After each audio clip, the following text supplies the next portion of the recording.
and welcome in to the Unnamed Sports Show. My name is Ryan. I'm joined by my hosts Jason and Jerry. How you guys doing today? Doing Feeling good, good, feeling man. good.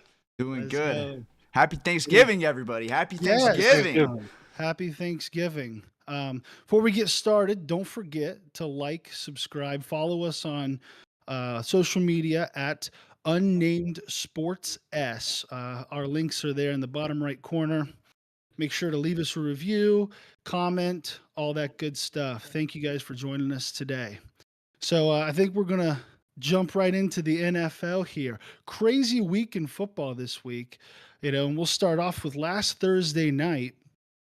Bengals travel to Baltimore. And well, everyone thought this is going to be the first good Thursday night football game of the year.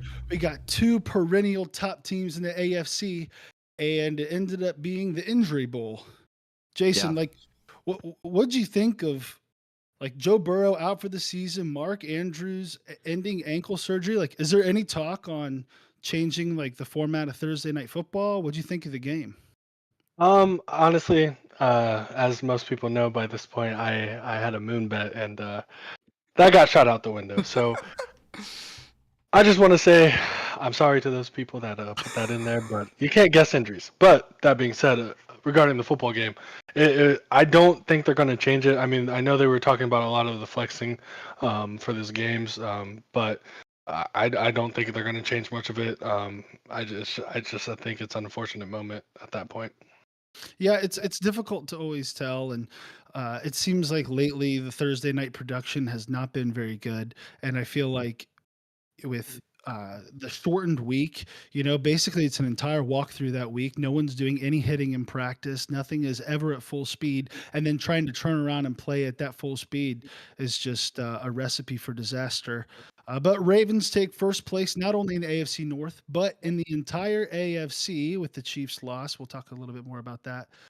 Moving on to Sunday, we had the Steelers try to come into Cleveland. Let's go, baby. DTR, 1-1 on the season. I don't count that first one though, so I basically say 1-0. Credit to Stefanski and the rest of the offense or the offense coordinator Van Pelt for putting together a Big Ten West style showdown. 13-10. I think there was no, I think there were 17 punts, which is absurd for an NFL game. But they come away with the victory. We basically got offensive coordinator Matt Canada fired, so that makes me sad. Unfortunately, now they might have a competent offense. Kenny Pickett had 106 pass yards, which includes a 15-yard pass at the end of the game that got lateraled backwards. So, I mean, the Browns defense is just so dominant, sitting at 7-3, second in division, chance to go out and with the easy half of the schedule remaining, go ahead and win that division and get a good spot for the playoffs. I mean, Jerry, did you? I know you were watching Red Zone. You probably didn't see much of this game, but how do you feel about where the Browns are sitting right now? Yeah, you are correct on that. I think they were showing on Red Zone like twice, and most of it was for the end of the game when they're driving down the field. But no, I mean, DTR went in. He got the job done. He didn't play terrible. The one interception, wasn't his fault. Went off his receiver's hands. They had I think 20 more plays than the Steelers did, so they were able to take care of the ball. They kind of knew what they needed to do in that game. But looking forward, I mean, with a defense like that, you cannot count them out by any means necessary.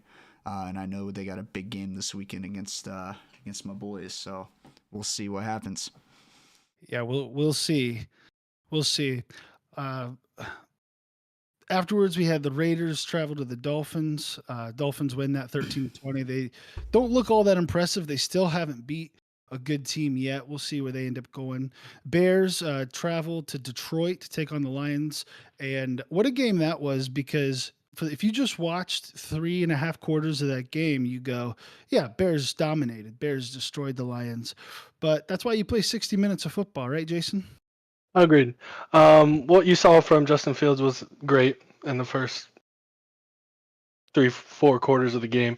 Unfortunately, Jared Goff finally decided to play quarterback, and he was able to get some throws off and started playing a little bit better. Yeah, the Lions scored 17 points in the final 2 minutes and 37 seconds. So, with a beautiful Aiden Hutchinson punt Mm. to end the game on the safety. Boo, Yep. Michigan. Crazy stat here, crazy stat time. The Lions are 8-2 for the first time since 1962. That is absurd.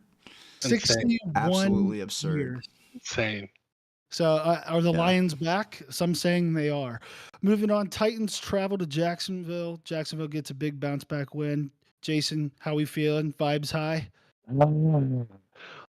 Offense looks good. Like you said, playing complementary football.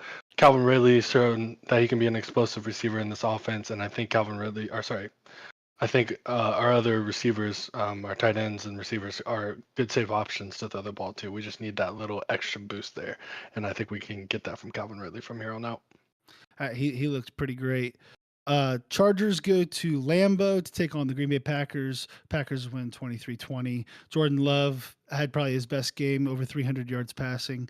The Cardinals take on the Texans. Texans hold on to win 21-16. But it was kind of Stroud's first bad day. Said after the game, Steph Curry, don't ever stop shooting. I'm going to keep letting it ride. Jerry, what do you think of the rookie quarterback and his confidence? Hey, I did not cash out my MVP bet for the boy. I'm letting it ride like he's letting it ride. I think he's got it, man. He, 3 clutch wins in a row. The dude can play football. He proved it at Ohio State, and he's proving it right now. Tank Dell and Nico Collins are a tandem to be messed with right now. Let's not forget Dalton Schultz either. Massive help, massive help. Tank Dell actually just officially changed his name to Tank. It was Nathaniel previously. It is now Tank. That is not a joke, by the way. That is legitimate news. Also, heard a crazy stat right before we got on. I was telling them CJ Stroud last 3 games has had 260 air yards in each game, meaning he's had well over 300 yards passing in a lot of those games, but over 260 just the ball traveling in the air in all 3 of the last 3 games. Patrick Mahomes has only done that 3 times in his entire career. So he's really slinging it downfield. It's pretty impressive. How impressed have you been so far with the rookie, Jason? I knew what was going to be. When my rankings came out for the draft, I had him at number 1. I've been impressed. Obviously, I think he's been playing as the best rookie quarterback to ever come in the NFL so far. I don't think really you can argue that. So, good things, and I think only better to come. I couldn't agree with you more. It's exciting. Ohio State quarterback curse officially broken. I'm going to say it here. Cowboys go to Carolina. They destroy a really bad Carolina team. Still don't know about the Cowboys. Giants go to Commanders. They win 31-19. That was kind of a shocker. Sam Howell, 3 interceptions. Is that an indicator, Jerry, that the Commanders are not as good as maybe we thought? I mean, we didn't think they were good, but thought maybe they're a little frisky. Are they not as good as we were thinking, or is it just the Giants have their number with their second win over them this year? No, I think we alluded to it last week, but once they threw in the towel with trading Chase Young and Montez Sweat, we kind of knew they were on the fence at that point. And then once you trade those 2 away, they're bad. I know Sam Howell is leading the league in passing yards still. But man, that team, when you give up 3 passing touchdowns to Danny DeVito, it's not a good look. It's not a good look. And then no hot water after the game in the showers either. They need to tear that facility down. Yeah, tear it down, build a new one, just to start from scratch. Yeah, it's pretty terrible. And yeah, he's still leading the league in passes, but he's all passing yards, but he also leads the league in sacks. He's got several interceptions. Hard to tell if he'll end up being their franchise guy. Buccaneers go to San Francisco. They lose 27-14. It was a closer game than what's indicated by the score, but San Francisco is just balling. Brock Purdy, perfect passer rating that game for the first time since, I believe, 1988. Jets go to Buffalo. They lose 32-6. Bills are back. Jason, Bills are back. Bills are back. Josh Allen is still sus, but Bills are back.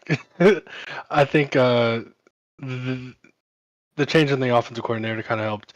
It looked like they had a little bit more flow in their offense, but for the most part, still questionable. I think they're going to be a playoff team, but they sneak into the wild card. Maybe, unless Denver continues the streak.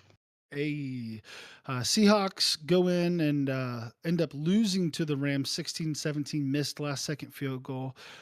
Vikings, the Pastronaut finally loses to the Denver Broncos off of a heck of a catch from Cortland Sutton. Final score there was 21-20. How confident do you feel on this back end of the season, Jerry, for your Broncos to make a run?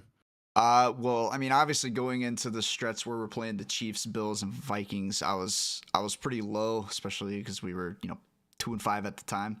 But after ripping off 3 big wins, some clutch wins, forcing turnovers, I'm still on the fence though because and we might get into it with the Browns Broncos game later, but 12 turnovers forced in the last 3 games and only 22 points off of those turnovers. 1 touchdown and 5 field goals.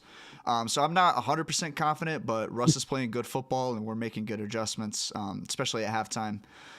So, you can never count out a team that's won 4 games in a row. That's hard to do in the NFL. Very hard. And you got a big one coming up against the Brownies. Last on Mm-hmm. Monday night, Eagles went into Kansas City. They beat the team that beat them in the Super Bowl last year, 21-17. Wasn't the prettiest game, but the Eagles walk away. Sirianni's yelling at the fans Yeah. on the way out. I don't uh, want to hear it anymore. yeah, I can't hear you now. There was a huge drop with I think about 2 minutes, a little under 2 minutes left by MVS.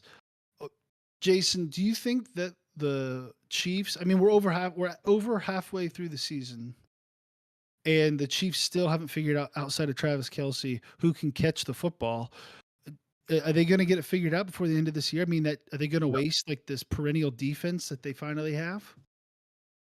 They're not going to be able to figure it out. I think they will have play to be able to make it to a championship or AFC championship or a Super Bowl, but they don't have that wide receiver on their team. Like they spent their offseason trying to get the offensive line together. They did figure it out. I mean, they get Jawan Taylor from the Jags. They draft a couple guys for the last few years, but they they need to spend that draft capital at the wide receiver position because they need a number one. I mean, you saw how explosive this offense was with Tyreek Hill, and you're not going to get a Tyreek Hill, but if you can get a number one option, a guaranteed number one option at the receiver and match him with Travis Kelsey, this team is ridiculous. But as of right now, they don't have that guy. It's not on that field. It's unfortunate because someone like Patrick Mahomes, he is making a lot of his players better, but he can't catch the ball for them. Right. I mean, Exactly. he can only put it perfectly in their hands so many times. So it's definitely going to be a struggle. We'll see if they're able to figure it out. But with them losing, them and others dropped on the power rankings, some went up. Time to debut them.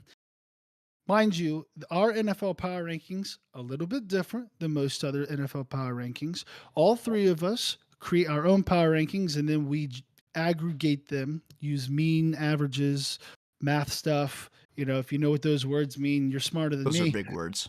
Yeah, I don't know, but we put it into the computer. The computer tells us, and that's how we know ours are the actual power rankings. So make sure to listen up. At the bottom end of the spectrum here, we have the Panthers remaining at 32, Patriots at 31, Giants at 30, Titans at 29, Bears at 28, Cardinals at 27, Commanders at 26, and the Jets at 25. Jerry, Jets, they looked really bad against the Bills.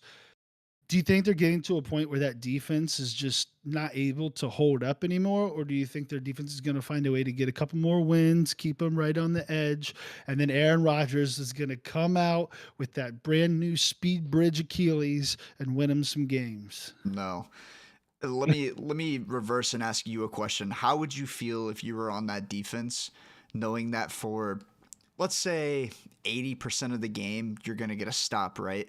If you give up 10 points, you lose the game because that offense cannot score. Zach Wilson can't throw the ball, and he's definitely not throwing the ball because his butt got benched. And he's back to the third string behind Tim Boyle and Trevor Siemian. Tim Boyle, what are we doing here? Yeah, it kind of makes them not trading for a quarterback pretty dumb. I'm sorry. Continue what you were saying. It's just, if I was on that defense, I would be upset because they were playing lights out to start the year, shutting down guys. I mean, they come in and beat the Eagles, but then you got a guy like Beat Zach Buffalo. Wilson and beat They Buffalo. beat Buffalo. Yeah, and we know this past weekend they got beat by Buffalo, but again, when your punter has a higher passer rating than your starting quarterback, I think it's time to give it up. Robert Salah was backing Zach Wilson for too dang long. Too dang long. He went about 11 weeks too long with that man, and finally he came to his senses. It's unbelievable that it took them this long to bench Zach Wilson. I mean, I'm glad they finally did, but when you're reverting to Tim Boyle, again, what are you doing? What are you doing? They're bad. Did you see? What a joke. He basically benched himself, falling on his ass, trying to walk onto the football field. Did you guys see that? Oh, that was amazing. Amazing. He's supposed to be a professional athlete. Hard to watch. Yeah. Definitely hard to watch. Moving into our next section, we have the Falcons at 24, Rams at 23, the Packers at 22, the Chargers at 21, the Raiders at 20. I went right to left instead of back to the bottom. My apologies on that. The Saints at 19, Buccaneers at 18, and the Colts, they're 5-5. They're number 17. The Colts move up 3 spots off of a bye week. I guess everyone around them kind of just went down. They got a pretty big one against the Buccaneers coming up. You know, what do you think of this Colts team so far, led by Gardner Minshew, a former Jaguar, by the way, with Jonathan Taylor there in the backfield? Jason, do you think that the Colts can really propel themselves into that playoff picture? No, I think the AFC South is better than what we thought, and that's not saying much, but it is better than what we thought. With the Jags being number 1 and the Texans being number 2, I don't think that changes. That being said, they are starting to use Jonathan Taylor a little bit more. I think this offense still can win some games, but they're not going to be able to win enough to make it to the playoffs. It'll be interesting to see. You know, I mean, that Minshew magic is real. Uncle Rico back there slinging the ball. You got Jonathan Taylor. I don't know, but they just released Shaq Leonard. Like, what's up with that? Injuries. He doesn't look the same. His back pretty messed up. I don't think he's the same player like he was before. Like, he was definitely an all-pro type of guy year in, year out, and that was because he was good at the coverage, good at rushing. He played a lot like Michael Parsons, just not as athletically gifted as Michael Parsons. But with injuries that he's had, he hasn't looked the same. Yeah, I thought that was a huge surprise. I didn't realize he was doing that poorly. And honestly, you're talking about they just paid him too. Right. They didn't try and trade. They didn't try and trade him. They just cut him. I don't know. I thought that. I don't know. I was thinking it might be something a little bit more, but there weren't any rumors at the trade deadline about him getting dealt anywhere. No, that's what it was I'm just saying. out of nowhere. He wasn't doing as bad as like cutting him seems, right? But that being said, you pay a guy who was an all-pro player that type of money, and he's not going to be able to perform that. The NFL is a business. Like, no matter as far as we go, it's a business. So they made a business decision there. Yep. I find it interesting. I don't really understand it, but like you said, it's a business. I don't own a team. I just make power rankings. So moving on to the next set of teams. Coming in at 16, we have the Bengals, 15 Vikings, 14 Broncos, 13 Bills, 12 Steelers, 11 Seahawks, 10 Texans, 9 Cowboys. The Steelers just fired the offensive coordinator, so that's definitely like 5 spots plus, even though they just lost. We'll see if Kenny Kittenmittens can do anything Where did I that name stole come that. from? I stole that, by the way. That is stolen from uh, a show called Barry McCockiner. I'm not even joking. That is the name of the show. Go check it out. It's pretty funny. But he calls him Kenny Kitten Mittens, so I did as well. But All right. Steelers come off of a loss. They fire their offensive coordinator. They look lost on offense. Their defense is filled with studs. They look lost on offense. They lose to the Browns.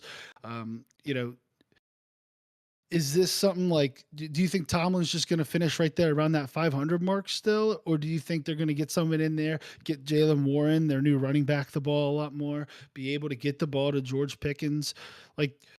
Jerry, does this Steelers team feel like they'll be able to breathe life back into their team, or do you think it's too little, too late? No, I think Matt Canada was only part of the issue. I don't think Kenny Pickett is the guy. No matter how much you want to, try to fight for him. We saw that that third or fourth down throw against the Browns, It where was so wide open, no he one threw it was to there. the wide open 30-yard line, and that was all that was there. So if they can get the running game Made a going, hell of an attempt to catch it. yeah, he almost had it right off his hands. If they can get the running game going with Jalen Warren, who's shown that he has some explosive ability, breaking off a 75-yard run against a Browns defense that has done a great job of not giving up the big play this year, behind an offensive line that's also been shaky. Like I said, Matt Canada is part of the issue. There's a lot of issues on that team. Their defense is good. It's solid. When you have TJ Watt, of course, you're always going to be able to get pressure on the quarterback. And I just don't see it happening. And the AFC is just so strong right now. There's so many good teams in the AFC. It's going to be hard for them to fight for that 7th seed. It'll be tough on the back stretch. Maybe they get Minka back. That'll help shore up the defense a little bit more. Did you see that stiff arm, by the way, by Jalen Warren? I did not. Oh, dude. He took Ronnie McLeod and said, "I'm your dad now." I mean, it was like Throw him out the club. Literally tossed out like 2 bouncers, one on each arm, thrown into the street, tossed out. It was bad. Actually, it was such a good stiff arm. It ended up putting Ronnie McLeod out for the rest of the year. So it was, you hate to see that part, but the run was incredible. I hope they can't figure it out and end up losing the rest of their games. Moving into the top 8. These are the top 8 teams in the NFL, bar none. I don't care who you ask. This is the list. We have the Dolphins at 8, Jaguars at 7, Browns at 6, Ravens at 5, Lions at 4, Chiefs at 3, Niners at 2, and the Eagles reign supreme at number 1. Real quick, though, the Browns drop 1 spot from our previous rankings. And remember, this is an aggregate list. This is the correct list. But let's ask the guy that put them down 5 spots why, after they beat 2 of their rivals in back-to-back weeks for the first time in franchise history, they don't go up in the power rankings. Jason, why do the Browns suck in your opinion? The Browns do not suck. The Browns just do not have a quarterback anymore. And if they Ever heard of continue to Dwayne play, Robinson? Ever heard of him? the Browns don't have a Preseason in quarterback NFL anymore. I said what I said. That being said, I think if they play any of those teams that are up there with the offense that they have, are they going to be able to keep up with the points? Yes, they can stop teams, but when you play those better teams, it's not as easy to stop you. I mean, you saw the big play with the Steelers, so you telling me these other offenses can't do that? I disagree. I think all I'm saying is there's 2 teams above him they've beaten. So just saying. Hey, congrats. Do it again. Do it again. Do it again. All right. What I'm trying to say is, yes, these are the right numbers. That rock. But why are my Jags at number 7? That's all. Anyways, we know why the Jags are at 7. Yes, because we got smacked by the 49ers. Anyways, my point. I do think the Browns are going to be able to make the playoffs. Shut up. Shut up. Like I said, again, do it again. Like, would you be able to do it in the playoffs? I don't think so. Is my That's fair opinion. enough. That's fair enough. I know we're just giving you a hard time here. Yeah. The Ravens there at 5, Lions at 4. The Lions 8-2. Like I said, first time since 1962. Pretty remarkable. The Chiefs and the Eagles played. Chiefs dropped behind 49ers. Jerry, I think you had them at 2. I had them at 3. Jason had them at 3. I would go back to you, Jason. Like, why do the Niners, in your opinion, and I agree with you, why do they hop the Chiefs this week, even though the Chiefs lose a real tight one to the Eagles? Again, more consistency on their offensive end. They go out there. Brock Purdy has perfect passer rating. Everybody's healthy. Everybody's looking explosive. So while the 49ers, I think, had one of the top 4 or 5 best defenses, I think their offense is playing like a top 5 offense right now as well. Yeah, I would have to agree. I think they're pretty dominant. And the Eagles, number 1. I mean, it doesn't look like they're quite the same Eagles team as they were last year, but 9-1 is 9-1, right, Jerry? That's absolutely right. I mean, when they come out in a sloppy game against the Chiefs, both teams playing really bad. I mean, you got Mahomes throwing a interception in the red zone, and you have Kelsey fumbling. What was it, inside like the 10-yard line or something like that. When they're able to squeak out a win like that, whether Marquez Valdez-Scantling drops the ball or not, a win's a win, and you cannot apologize for that. And sitting at 9-1 atop the NFL, atop the NFC, it's a different ball game up there, man. It's a different ball game up there. That team's built different. Built different. Yeah. These have been our NFL power rankings. These are the proper and correct NFL power rankings. Do not forget. But will they remain this way? No. We shall see. We have a couple games tomorrow. Tomorrow, as everyone knows, Thanksgiving. Woo! Happy Thanksgiving. Thankful for Congrats, all. everyone. We made it. We're here. We're gonna go eat some turkey. Slightly overrated in my opinion, but Are you a it is dark what it meat or is. white meat guy? Dark. Have to be. Right, Dark is Jason? so juicy. Amen. Amen. It's just it's much tastier. The light meat is a little bit. Dry. It's just dry. Yes. Thank you. You said it. Dry. You It's said dry. It reminds you of unseasoned food, you know? Agreed. Best side, go. All right. Best side. Best side. Okay, mine's like a mix. Stuffing with a little of that dark turkey and some of them candy yams. And you just mix it all together and you just Yeah, but that's cheating. That's several together. Jerry, what's your favorite side? My favorite side, sorry, is kind of an unconventional one, and I don't know if I've ever had you guys try it, but it's my mom's homemade noodles. She makes them every Thanksgiving, dog, and they are just I've had them. cream of the Brandy, crop, the those best. are really good. Yeah, Fire. the best. But if we're going traditional sides, I got to go with the green bean casserole. It's unbeaten. Stole the words right out of my mouth. It's unbeaten. It doesn't get any better than the green bean casserole. One time, my mom made not green bean casserole, and it was a travesty. I told her don't ever not make green bean casserole again. Sorry, back to you real quick, Jason. That was an interesting mix, but if you had to just pick one, what are you picking? It's all so good. I'm basic. I'm sorry. Mac and cheese. I'm basic. I'm basic. Hey, Actually, no. You know what? If my grandmother is watching this, if my Nana's watching this specifically, her rolls, on soft, honey, like sweet, perfect, cooked perfectly every time. There's nothing better. That's great. That's great. Real quick, not to interrupt too much. My girlfriend just texted me. She said, "I'm white meat, sad face." So Tell her I don't know about that one. All right, moving on into the actual reason we have this show, not to talk about food. We have some pretty big games. You know, it's a Thanksgiving tradition to watch some football. We have 3 games, and I think they kind of place them in order of what people actually care to watch. At first, you have the Packers at the Lions. The line right now is -7.5 for the Lions. Aaron Jones for the Packers, he's out, or doubtful. I guess he's doubtful. And then their left guard, Jonah Jackson, is probable for the game. Uh, Jerry, where do you see this game going? Do you think that the Packers, they're a little bit of a hot streak. They just beat the Chargers. They look decent against the Steelers. Jordan Love has his first 300-yard game. The Lions coming off of a kind of shaky, lucky win against Chicago. Jeez. Who wins this game in your eyes? Does it cover the spread? And what do you see happening?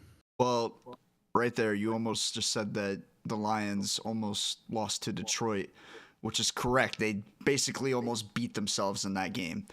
I mean, 3 picks from Jared Goff.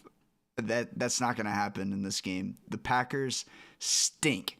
They stink like rotten eggs that have been sitting in the fridge for 3 months, all right? They stink. Jordan Love is ass. He sucks, all right? Jordan Love sucks. Yeah, whatever. But he's butt. Jeez, Jerry. Whatever. The Lions got too many weapons for the Packers to deal with, man. Amon-Ra St. Brown. You got Sam Laporta, Jahmyr Gibbs, David Montgomery finally back. He punches in the game-winning touchdown last week against his former team in the Chicago Bears. I think 7.5 is not enough for this game. I think the Lions win by 3 scores in this game. I think they are going to dominate the Packers. Aiden Hutchinson is going to be all up in Jordan Love's grill all game long. Because that offensive line is not there. They cannot stop him. It's going to be an absolute slaughter. This is going to be a good first game to get out of the way. Drink a couple beers, have some sides, some cheese and crackers before the good stuff comes out, and then we'll get into the afternoon games, which the second one might also be a slaughter. But no, this game it's going to be bad for the Packers. I think. I will say over the last 10 years, the Lions are 1-9 on Thanksgiving. But they've never been 8-2. Hey, that's true. You're not false. You have the 28th run defense in the Packers going up against the number 5 rushing offense in the Lions. I think Jahmyr Gibbs has a monster day. David Montgomery has a monster day. It's the PFF number 1 ranked offensive line. It's going to be, I think, like you said, it's not going to be that close, but then again, you never know. Any given Thursday, I guess, in this case. Next, you have the Commanders going to Dallas. That is a -10.5 line. I want to know how. I doubt there's been many lines this large on Thanksgiving, but the Cowboys going up against another crappy team. Antonio Gibson, running back for the Commanders, should be back. No really any other major injuries on either side. Is this a bounce back game for the Commanders, or do the Cowboys pile on, Jason, and add to their resume of teams that aren't very good that they beat? Add one to the resume, boys, because Dak Prescott and this offense is going to rip them apart. Unfortunately, like you said, no major injuries. Antonio Gibson's back, but that doesn't do much for them. I think the Commanders are going to want to try to attack in the running game as well. I mean, obviously, they're going to pass the ball because most yards. But again, I think a lot of those are fluff yards. Once you get behind, it's easier to throw the ball, easier to get more yards. But towards the beginning of the game, I think Robinson is going to be the focal point, so I don't think Antonio Gibson is going to have much of a role to the end of the game. Dak Prescott is going to probably go for at least 250, in my opinion. We didn't see much from the receivers last game. I think we'll get a very good game from CD. And then everywhere else, everybody's been looking good on the tight ends, receivers. Other than that, I think they've all been looking good. So I think they'll have an explosive game. Cowboys wiped the Commanders, unfortunately, and my bet hits. So Hey, interesting fact about the Cowboys. So they're 7-1 against teams with a winning record with a plus 164 point differential. That is by far the largest in all of the NFL. They have the largest point differential overall in the NFL, sitting at 7-3. and I think their point differential is plus 127. But they are 0-2 against teams with winning records with a minus 37 point differential, meaning when they play a good team, they lose, and they lose by a lot. When they play a bad team, they blow them out of the water. So I guess we consider the Commanders to be a pretty bad team. Should mean the Cowboys cover the 10.5. I don't know, though. We'll see. One quick note on this Yeah. game. I know they've kind of tightened it up as of late, but with the amount of sacks that the Commanders give up and how often Sam Howell gets sacked, Micah Parsons might kill him this game. He might actually kill him this game. Like, yeah, it might be like a 4 or 5 sack game for Micah Parsons, I'm thinking. Might be. I don't know. We'll see. I think right now Mike has really kind of slowed down the last few weeks. He's still been really good. Don't get me wrong, but he's not keeping pace with like T.J. Watt and Myles Garrett as far as sacks go. Maybe this is the game he catches up. Yeah, he's still double digits though. I think he's over we'll 10. Look that up. Yeah. fact check. Put a pin in it. Fact check. I don't know how to work Google, but the last game of the day, 49ers travel to Seattle. Winner of this game takes the division, at least for the time being. This is the first time they're playing this year. Geno, according to Pete Carroll, will play. Kenneth Walker is probably not playing. And the Niners safety, Hufanga, is out for the season. So kind of big injuries to both sides. I think as long as Geno plays, I think you're still getting the best shot from both the Seahawks and the 49ers. Brock Purdy, perfect passer rating last week. Seahawks lost mainly because Drew Lock, Broncos legend, came in and threw a pick. The GOAT. Is the line right now is 49ers -7. Seahawks break that, or are they covering, or are the Niners running away with it, Jerry? I think the Niners are all the way back. We mentioned in our power rankings that you guys had the Niners above the Chiefs, and I still had the Chiefs above them. I was this close to texting you to change it when I woke up Tuesday morning. The Niners are all the way back, man. It's amazing what happens when you get a guy like Trent Williams and a guy like Deebo Samuel back. Just the way that they run their offense and how easy they make it look. It's astounding, and it's a big reason why Brock Purdy has a perfect passer rating in that last game. Their whole team is wide open every time all they the run time. around. Every play, either Brandon Ayuk is getting into open space, Christian McCaffrey is breaking 5 tackles and busting into the end zone, or you got a guy like Deebo Samuel who gets a jet sweep off the edge and he's gone. It's amazing. It's unbelievable. It's unbelievable. They were playing the Buccaneers, and literally Greg Kittle is wide open on every single play action play. I would have just ran that play over and over until he stopped. I mean, literally, it was like just dump it short. He runs for 20. Yep. So I don't know. It's how do you stop that team? You don't. You can't. You heard him. Yeah, Myles Garrett. Exactly. Yeah, that too. Exactly. And PJ Walker, dog, led us to victory. Those will be all the games. That's all the games that'll be on Thursday. I think we all think that the team that is favored to win is going to win by more than they're favored by. It might be, unfortunately, a bunch of blowouts, but at least we'll be with family, we'll be with friends, and we'll have JJ's Moonshot bet to look forward to. Jason, what do you got for us?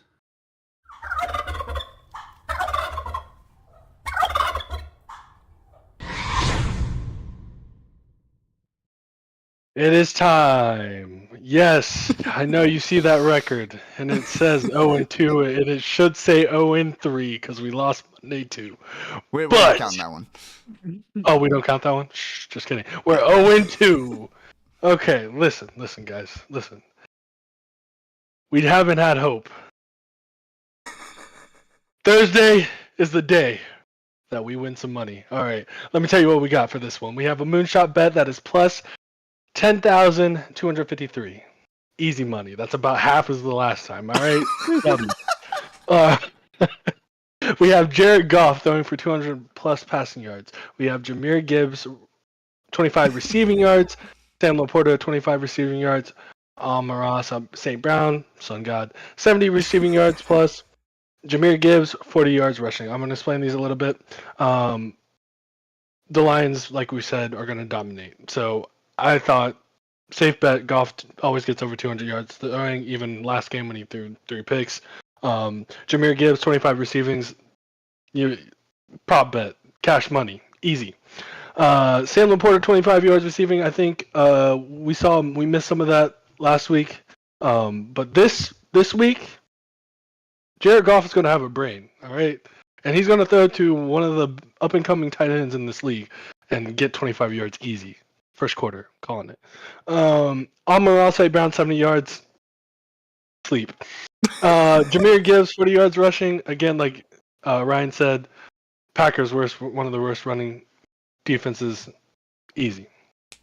All right. And plus, this is like one of Jahmyr Gibbs' first like prime time games that he can show off in front of his fans. So I think this is going to be a show for him. Christian McCaffrey anytime touchdown. We have Brandon Ayuk 50 plus yards receiving. We have George Kittle 25 plus receiving yards, and then Sam Howell. Yeah, is that the same game? Yeah. Yeah, Sam Howell 225 yards. No, that's. Hey, you got Commanders Cowboys. Yeah. Yeah. No, I'm doing the 49ers. So 49ers, Christian McCaffrey, anytime touchdown. Brandon Ayuk, 50 plus yards receiving. George Kittle, 25 alternate receiving yards. So I'm going to explain these games. Obviously, these are simple prop bets. Nothing crazy. Christian McCaffrey always gets the touchdown stuff for 2 weeks ago. We don't talk about that. Brandon Ayuk, 50 yards receiving. And they still beat the Jags by 31 points. Pain. Like, why do we bring up old stuff? You know, this is a new week, a new win. W in the chats. All right. George Kittle, 25 alternate receiving yards. Again, they have that unstoppable play. Kyle Shanahan is a master with tight ends. So these are all easy, simple prop bets. A little risk with anytime touchdowns you're always going to have, but it's Christian McCaffrey. Christian McCaffrey always gets the touchdown. All right. Then we got the next game. We have Sam Howell, 225 plus passing yards. CeeDee Lamb, 50 receiving yards. Jake Ferguson, 25 yards receiving. Dak Prescott, 2 plus touchdowns passing. Brian Robinson, 41.5 yards rushing. And Dak Prescott, 225 yards passing. Honestly, like I said earlier, I almost went with the 250 for Dak. I think this is going to be an easy game. My issue is betting with the 250. If they go up by so much, they tend to take out their starters pretty fast. So we're going to go a little safe with that for the Moonshot, just because we want a win for the friends, for the family. We're going to get it this time. For the homies. We're going to get it this time, I promise. But Sam Howell has the most passing yards receiving or throwing. I think he's going to continue towards the end of the game. Again, I think they start out running the ball. That's why we did the Brian Robinson line over rushing. I think he's going to hit that pretty early. They're going to get behind, and then they're going to start throwing. CeeDee Lamb, 50 yards receiving. Again, slow game last week. I think he comes back in before before this last week. He had 2 weeks of back-to-back, I believe, 150 yards receiving. I think he's going to have an amazing game this game. Jake Ferguson is another one of those tight ends that have looked very solid throughout the season. One of his favorite targets. So we're going with the 25 yards there. Brian Robinson, we already told you, hit the overline. They're going to try to slow down some of that pass rush that the Cowboys have and try to run the ball early. Dak Prescott is going to demolish his team. So 2 plus touchdowns easy, 225 yards easy. And that leads us to the moon. Yeah, I like how you said we're going the safe route on a 5-digit odd bet. Plus 10,000, baby. Hey. Let's go. More is better. Always. Always. This has been Jason's Moonshot Bet of the Week.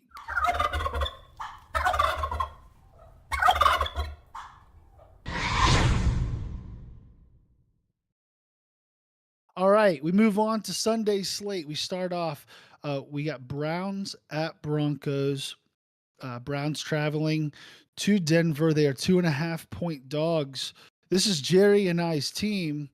Both of us talking earlier, a little bit surprised that the Broncos were favored. If you had to guess, Jerry, do you think is it just the quarterback, or does Vegas know something we don't? No, I think the only reason that the Broncos could be favored in this game is because the Browns don't have a quarterback. I don't think Vegas trusts in DTR just yet. Um, he's he's able to take care of the ball, but he's not really making the explosive plays. And Denver, I don't understand why Denver is favored in this game because this is a horrible matchup for them. We're talking about the worst rush defense in the league going up against the third best rushing offense. Like Jerome Ford and that offensive line, DeJuan Jones, Joel Bitonio, those guys are going to absolutely take care of business and just gash that Denver defensive line, the front seven.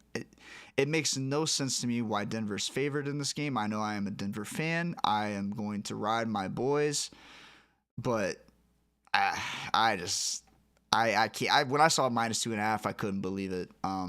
It's a terrible matchup for Denver this week. Yeah, I'd have to agree that it doesn't make much sense to me in the way that Denver plays offense too. They throw a lot of short patterns, and the Browns have an extremely aggressive linebacker and secondary unit. I think that Russ is going to struggle, and I think Mhm. the Browns are going to be able to run, control the clock, control the game, and DTR isn't going to be asked to do much.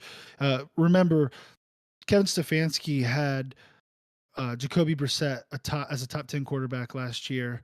I think that, while DTR's decision making may not quite be there yet, his athletic ability and his accuracy is comparable to Jacoby Brissett and greater than Jacoby Brissett in a lot of instances. So to think that we can't get back there, I, I honestly, I think this would be a nice win for the Cleveland Browns. The other big game on Sunday, there's a lot of them, but this one for the division, we got two teams really hot in the NFL right now. And as a matter of fact, the third member of our crew here's favorite team, we have Jacksonville Jaguars traveling to Houston to take on the Texans. Jaguars 1.5-point favorites on the road. Jason, what do you think about the Jaguars defense going up against the hot rookie quarterback, CJ Stroud? I think we have more film on Tank Dell and more film on CJ Stroud, so I think we will be able to devise a better plan against them.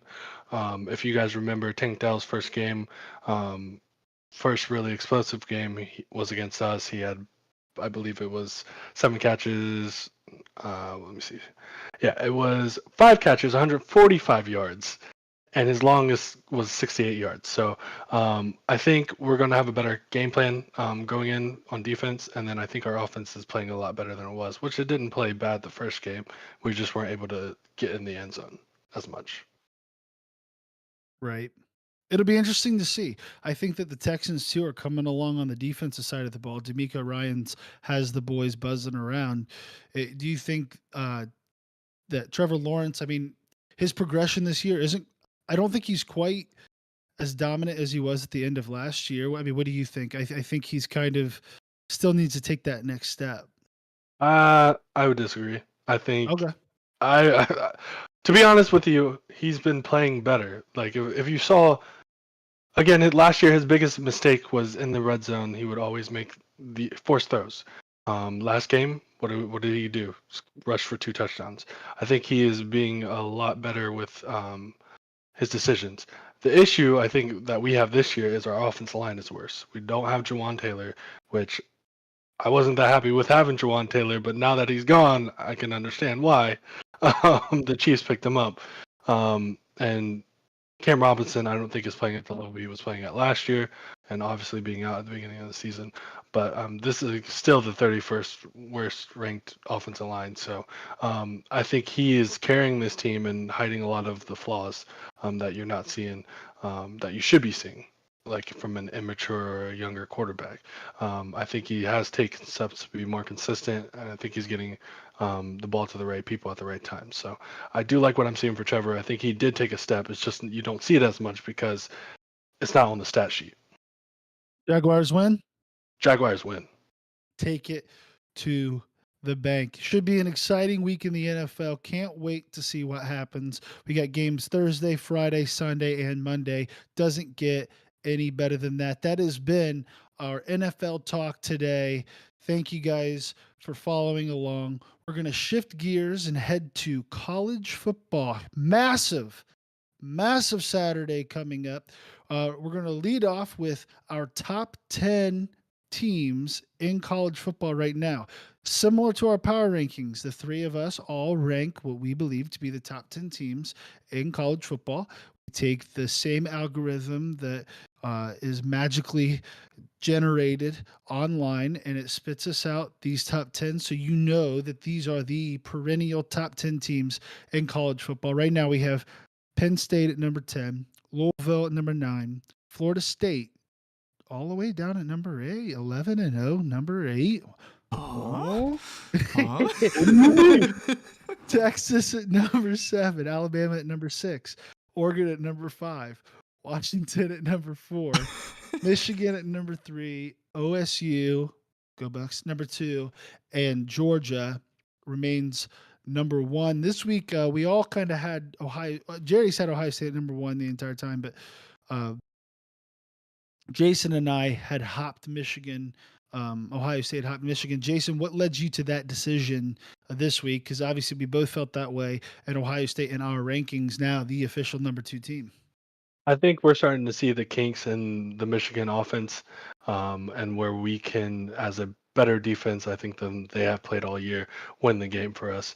I don't think they're earlier watching them play not as good teams. I was still impressed. I'm still impressed with how JJ McCarthy is able to throw the ball, but you can see where they're missing some of their plays and some of their coaching, I think, as well.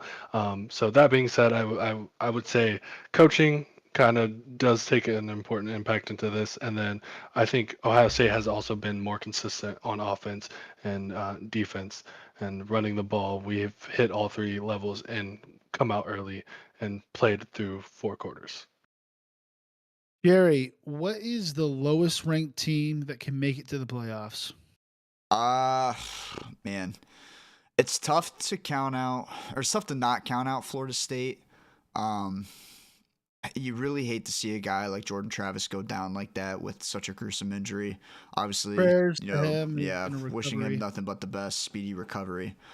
Uh, but I mean, when you're undefeated in college football, there's a lot that can happen. You could see 3 out of the 4 top teams lose this week. It's possible. It can always happen. And if Florida State remains undefeated, they can hop into that spot. We've seen it done in the past with your guys' Buckeyes and Cardale Jones. They were able to go on and win a national championship with them. So anything can happen on any given Saturday, not Sunday. It's I think the committee's just hoping that Florida State loses to Florida or Louisville in the ACC championship game because I don't if Florida State finishes undefeated They and get they're an ACC championship, how do you not put them in? Like that's in my opinion pretty ridiculous to some extent, but also they're missing their star quarterback. So I don't know. It'll be interesting. It'll Mhm. be interesting to see. We have um we kind of have decided to move away from our sleeper picks for the Heisman. I think it's really finalized into the top 3. It is Penix at 1, Jaden Daniels at 2.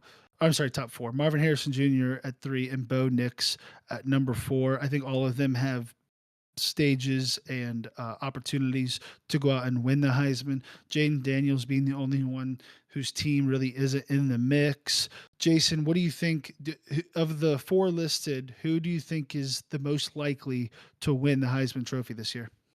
I'm gonna stick with my guns, and the reason why we have Bo Nix at number 4, I think that man has the best opportunity and has shown the most from these last few weeks to be able to come out and win the Heisman. He's going to have another rematch game against Washington. I think he'll be able to step up and show that he is the Heisman and the best quarterback. Yeah, he's pretty talented. Most starts of any player in the NFL in the NCAA with I believe 58 now. 58 starts as a college football player. Absolutely absurd. Jerry, if you were a voter for the Heisman and also could see the future, who do you think wins the Heisman Trophy? It's tough to not give it to Michael Penix.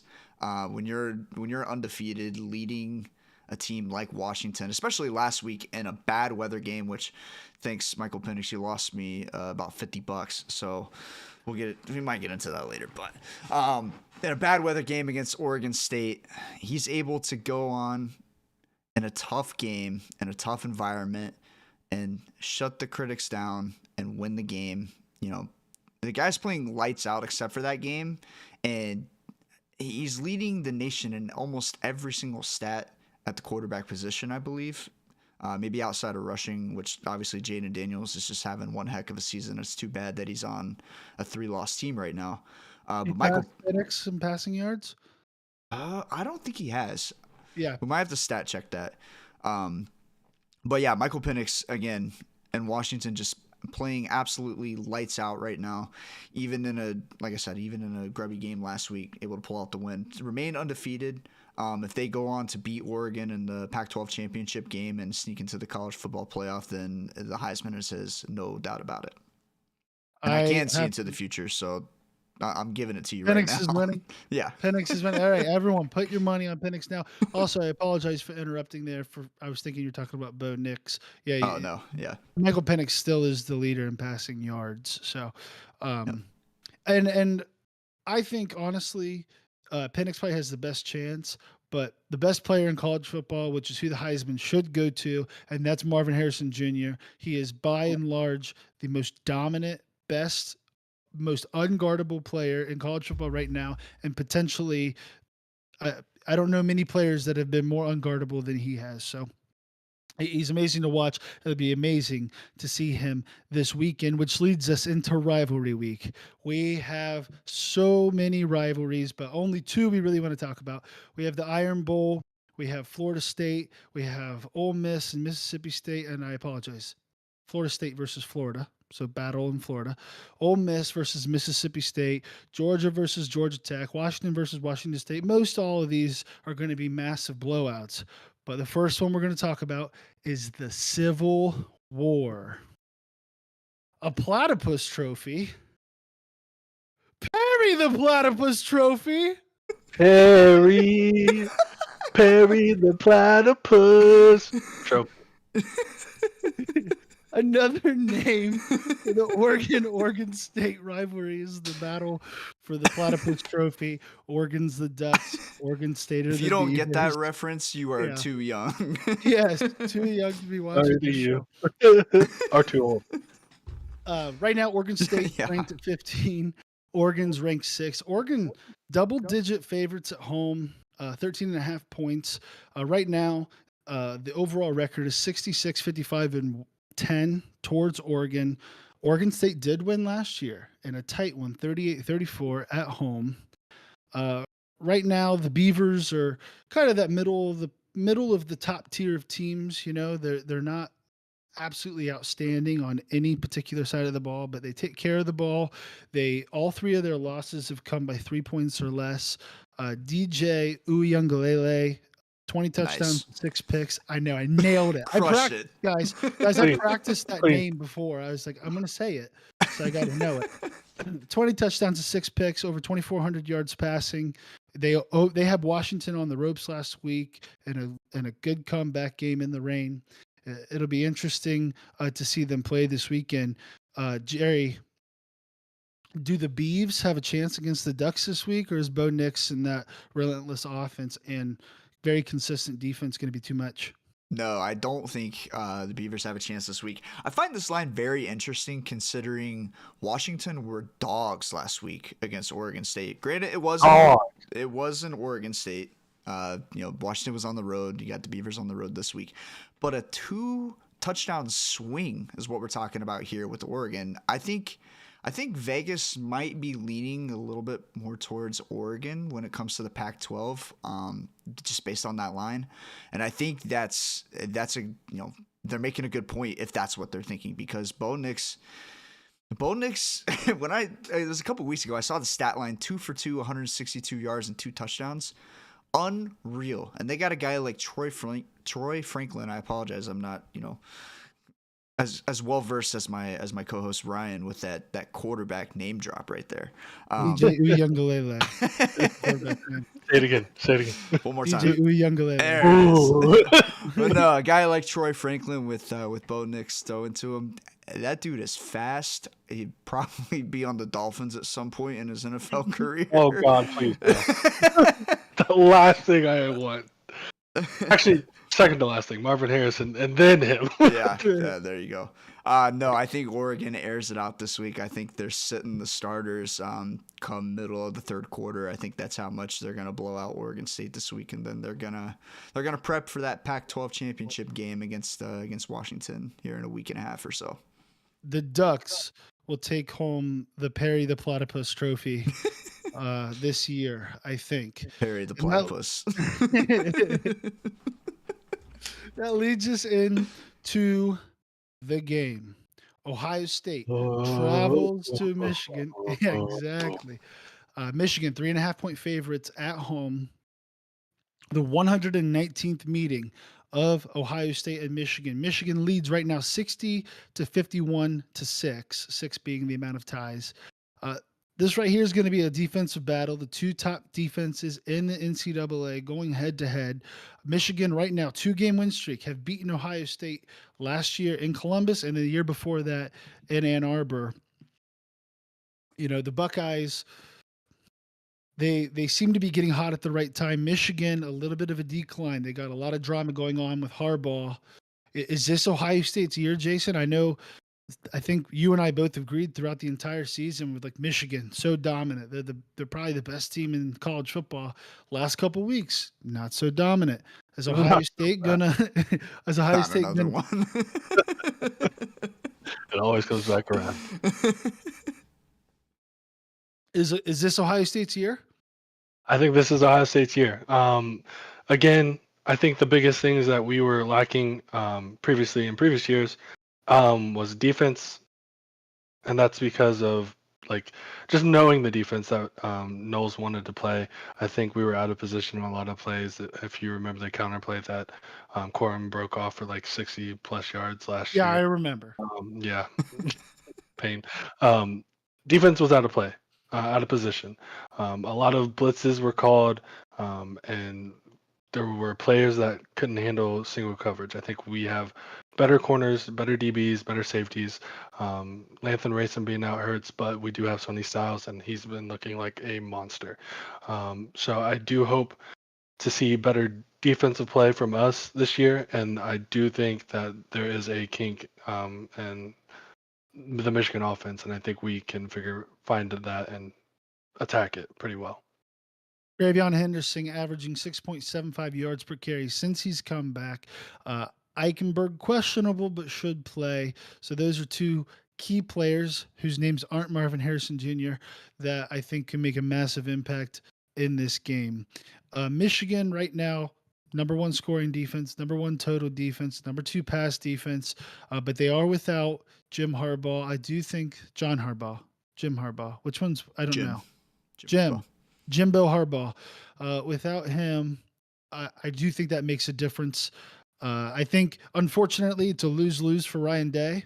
Ryan Day beats Michigan. It's like, oh, well, yeah, you could beat them if they didn't have Jim Harbaugh on the sidelines. And if you lose, it's going to get real loud in Columbus. Real hot. Yeah. In the seat. Yeah. Which is unfortunate because you talk about a guy at that point who will have 7 career losses. 7. Yeah. That's it. I believe he'll be 54-7, and he'll be potentially fired just because he's lost to that team up north. So it'll be interesting to see. I think Ohio State pulls out the win. Real quick, Jerry, Ohio State or Michigan this weekend? Look, I am not an Ohio State fan by any means. You guys know this. I was born an Ohio State hater.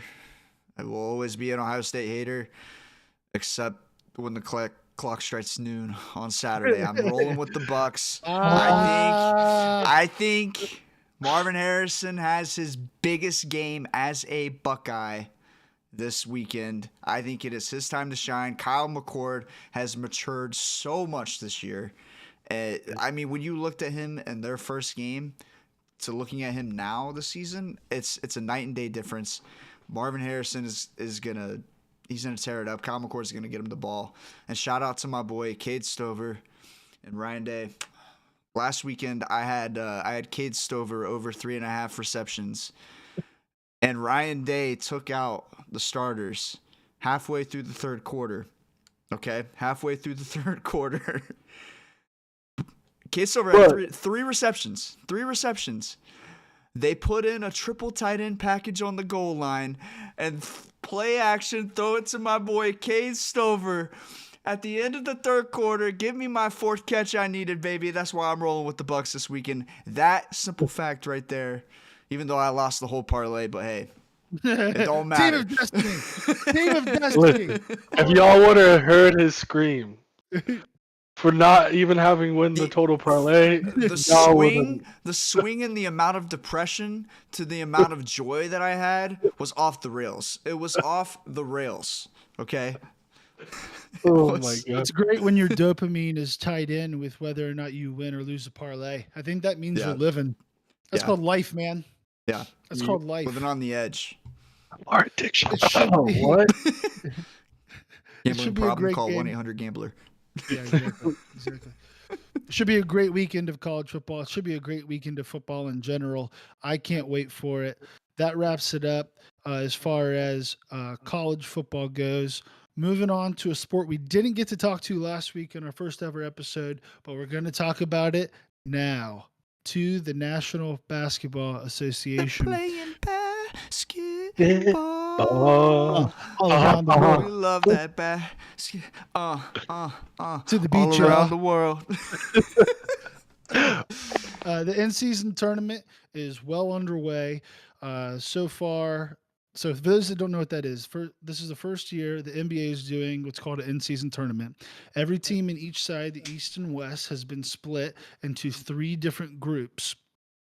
Everyone in those groups plays each other. Everyone plays 4 games. It's like in a round robin style. And then the top team from each of those groups, as well as 1 wild card team from each conference, so 1 from the East, 1 from the West, moves into a 8-team playoff, and they play for a trophy. I'm not exactly sure what.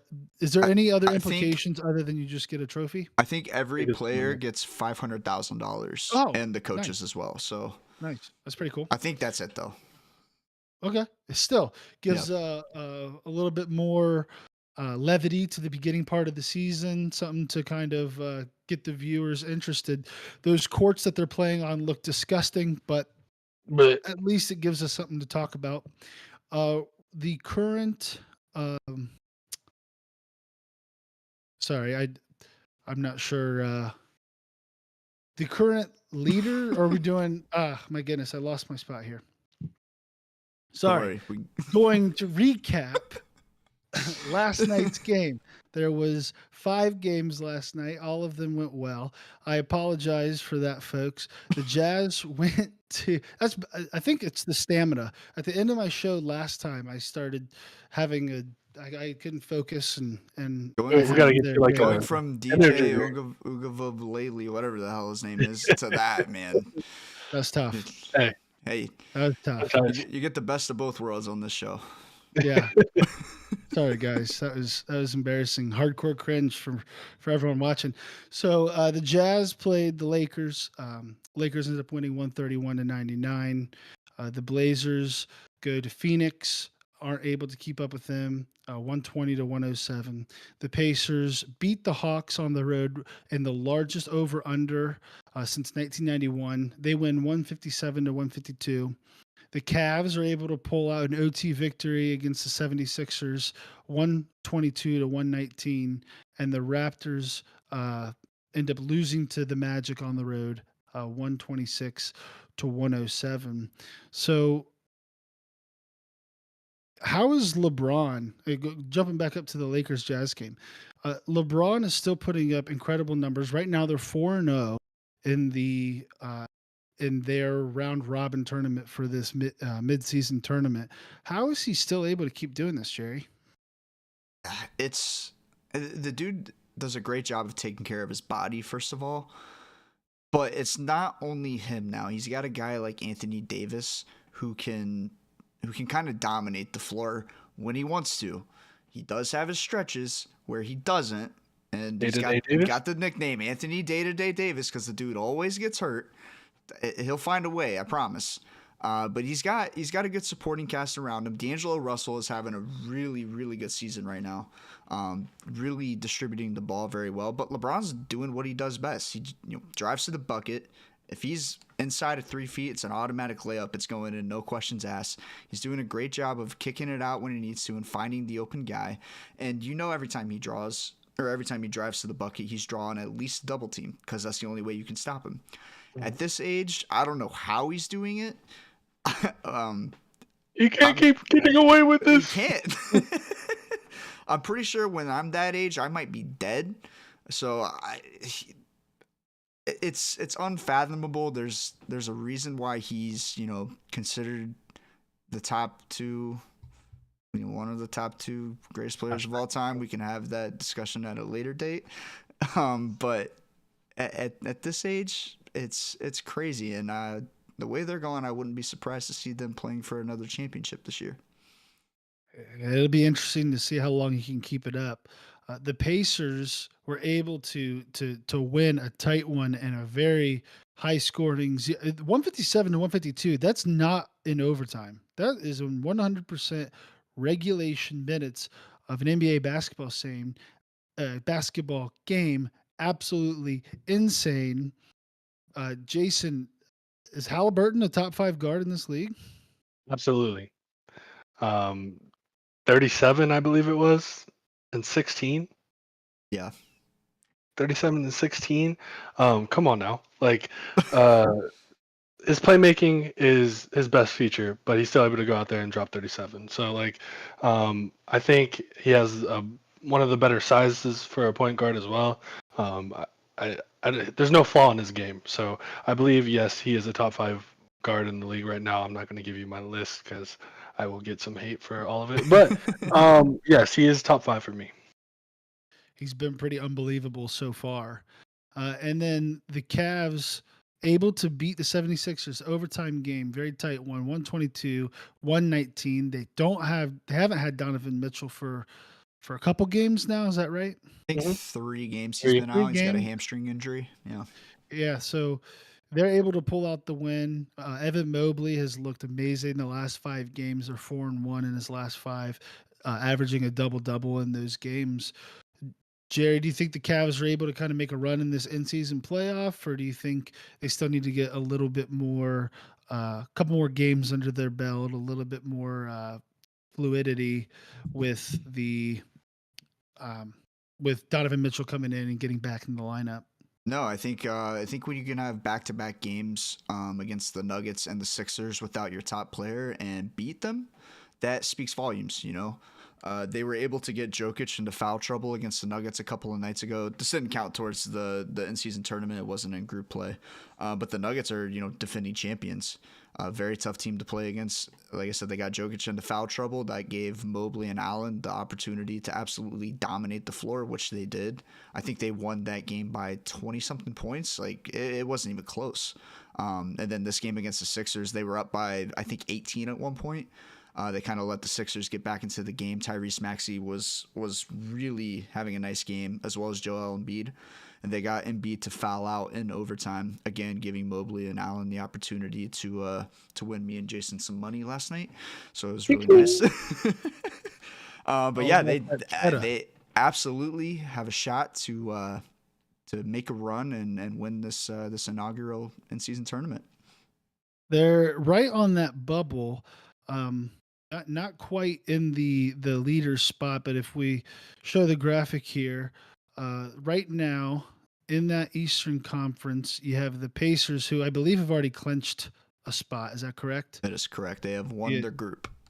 Yep. So the Pacers have already clinched.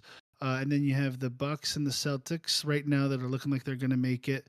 On that The wild card as of right now is the Heat at 2-1. That's because they have a plus 13 point differential versus the Cavs, and the Nets having plus 8 and plus 6.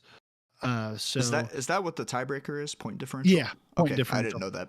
Yeah. So right now the Heat, if the tournament was to start today, the Heat would be the team in that wild card spot. But still, one more game for a lot of these teams, two more in some cases. Um, and then right now in that Western Conference, we have the Lakers who are 4-0. They've already played all their games. They're already completely locked up. Wow, The plus 74 point differential. Holy crap. Yeah, they are Crazy. absolutely annihilating teams. The Kings, excuse me, the Kings in the third group, Group C there, and then the Pelicans in Group B. Right now, the wild card team would be the Timberwolves. They're 2-0 with a plus 10 point differential. They still have two more games left. And then right there on the bubble are the Suns, the Nuggets, and the Warriors. The Suns right now with a plus 13 point differential. I would imagine if they win the next one, they'll probably be in. Mm. Um, but it's tight. It's tight on both sides, and it'll be interesting to see who can win and who can win in the most dominant fashion. Because it seems like with that point differential being the equalizer, that's going to matter a lot going down the stretch. Yeah, absolutely. It kind of bums me out. I just said the Cavs were up by 18 last night, and they only Yeah. ended up winning by 3 because that's the difference right there. They're only 7 points behind the Heat. So if they had maintained that point differential, they would be in that wild card spot. Jason, you have to pick one team to win this in-season tournament. Excuse me. Who looks the most impressive right now to you? To be honest with you, I think it has to be the Lakers. With that plus differential, that's insane. They're also just the most deep team right now, so I think they're able to switch out one and two, their ones and twos, and throw everything at people. And they have a small ball lineup. They have a big, like tall bunch of tall people to come in. So I really think it's the Lakers. The way LeBron's playing, um, it's gonna be difficult to beat them. And AD's only been improving and been consistent, which is what you really want from him. They did lose Cam Reddish last night. That might be for a couple games. He's been, I think, the most important factor to other than LeBron, obviously himself, playing as well because he's able to take any any stud offensive player, and he's been able to lock them down, getting a bunch of steals lately. So they will miss that, but they do have a really deep lineup right now. So It'll be interesting to see. I think the Lakers are really doing something special. It's pretty unbelievable what LeBron is able to still do. Jerry, one team, picking it. Who you going with? Oh man, dude, I got to go with the Kings. The Kings are just they might not be the best team in the league right now, but they are, I think, by far the most fun team to watch. De'Aaron Fox and Domantas Sabonis, that duo is unreal. And then you got a wing guy like Harrison Barnes who can just he can either jump out the gym or he can get it wet from three. The, they are eh, they are just so fast. De'Aaron Fox specifically, he is by far the fastest player in the league, but they oh, are yeah. so fast and they score so many points. It's just one of the most fun teams to watch. Obviously, like I said, they're not the best team in the league. I think their defense is still lacking a little bit. But yeah, if I had to pick one team that can make a run, it's got to be the Kings. And it's also exciting to see a team like the Kings and how fast they've turned around their franchise within the last, I don't know, 2 or 3 years. Getting into the playoffs last year, and it's also been a nice change of pace to see the NBA change it up and go to an in-season tournament where this time of the year everybody's watching football, and a lot of people think basketball doesn't really start until Christmas. Well, that's not the case anymore because you got this in-season tournament that kind of means a little bit, and it gives a little competition to the league. So I like to see it. I still think basketball starts after Christmas. No, I'm just kidding. No, this is really interesting. If you had to give me one team, don't call me a homer. Give me the Cleveland Cavaliers. I haven't watched a lot of basketball, but I like the Cavs, and so I'm picking them. And you can't take that away from me. Uh, Thank you, like it. everyone. That'll wrap up our talk on the NBA. As the season progresses, we will obviously get better ourselves. I won't stumble like I did, but we'll also start to be more spend more time talking about basketball right now, kind of given that I mean the tournament really hasn't even gotten underway, so we're not Right. spending a ton of time talking about that. But we will shift our focus in that direction as it becomes more prevalent. Thanks everyone for joining us today. Please don't forget to like, subscribe, follow us on social media at Unnamed Sports S, and please comment, share, whatever you want to do. We really appreciate you spending the time with us today. Uh, Jason, what do you got to say to the people? Talk to me on social medias. I be lonely on there sometimes, so I send some funny clips. I have funny memes. All right, so talk to me. Exactly, Jerry. What? Tell the people how you feel. Man, I could not be more excited for Thanksgiving. Go enjoy Thanksgiving with your families. Take this time to eat a lot of food, drink some beer, watch some good football this weekend. It's gonna be exciting. It will be exciting. Thank you again to everyone, and we will see you next time.